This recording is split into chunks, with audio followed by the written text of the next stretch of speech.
শরীয়তপুর পৌরসভায় নিয়ম নীতির তোয়াক্কা না করে বিদ্যুতের সংযোগ দিতে ব্যবহার করা হয়েছে বাঁশ ও গাছের খুঁটি। বিপজ্জনকভাবে ছড়িয়ে ছিটিয়ে রয়েছে তার, আবার কোথাও মাথার উপরও ঝুলছে তার। প্রায়ই ঘটছে দুর্ঘটনা। সঞ্চালন লাইনের ছিঁড়ে পড়ে থাকা তারে বিদ্যুৎপৃষ্ট হয়ে মৃত্যুর সাথে পাঞ্জা লড়ছেন 5 বছরের শিশু আরিয়ান জামান। নিয়ম নীতির তোয়াক্কা না করে মিটার সংযোগ ও অব্যবস্থাপনার অভিযোগ উঠেছে West zone power distribution company limited PDB শরীয়তপুরের কর্মকর্তা ও কর্মচারীদের বিরুদ্ধে। Double million offer Walton fridge কিনে পেতে পারেন 20 লক্ষ টাকা, রয়েছে কোটি কোটি টাকার নিশ্চিত উপহার। বিদ্যুৎ বিভাগের এমন দায়িত্বে অবহেলায় ক্ষোভ সৃষ্টি হয়েছে স্থানীয়দের মাঝে। যদিও এইসব অভিযোগ অস্বীকার করেছেন সহকারী প্রকৌশলী মোহাম্মদ এনায়েত হোসেন।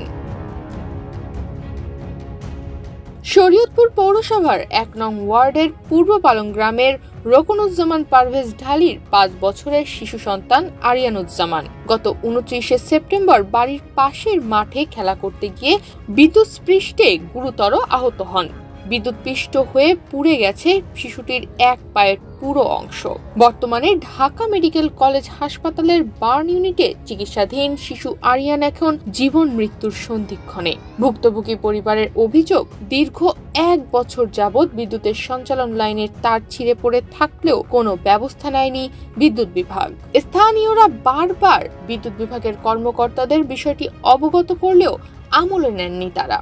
প্রশ্ন উঠেছে, আহত শিশুটির দায়িত্ব নিবে কারা, বা এই দুর্ঘটনার দায় আসলে কার? তেমনি এই ঘটনায় দায়ীদের বিরুদ্ধে ব্যবস্থা নেওয়ার কথা বলছেন সবাই। পূর্ব পালং গ্রামে দীর্ঘদিন যাবৎ বিদ্যুতের লাইন মেইন তার ছিঁড়ে পড়েছিল।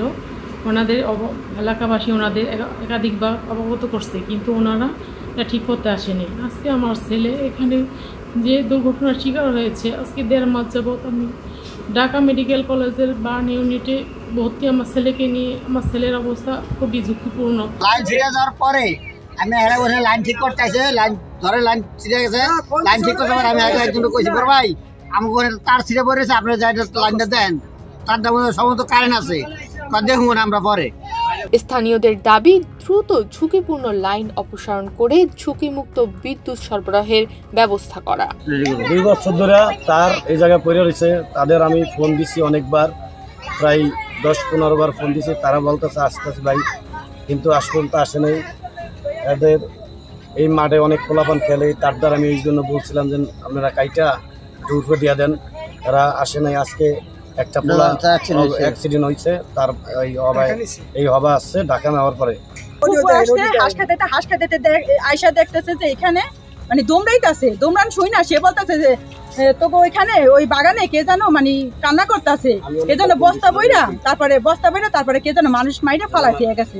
এ কথা শুই না আমি দৌড়ে আসছে, আয়সা দেখি যে এখানে যে একটা ছোট একটা শিশু বাচ্চা ছেলে এখানে পড়ে আছে।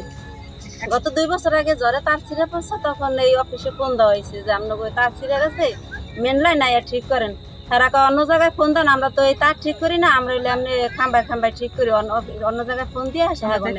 কারণ আমরা মহিলা মানুষ, আমরা তো অন্য জায়গায় ফোন দিতে নেই। কিন্তু আজকে এই দুর্ঘটনা ঘটছে, একটা বাচ্চা কারেন্টে দৌড়িয়া মাইরা লাইছে, হে 2 জায়গাতে পুড়িয়া গেছে, আর ঢাকা লয়ে গেছে, বাচ্চা কিনা সন্দেহ আছে, কিন্তু অনেক অবস্থা খারাপ।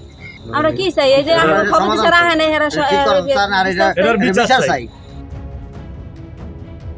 তনিমা রহমান, বাংলাদেশ প্রতিদিন।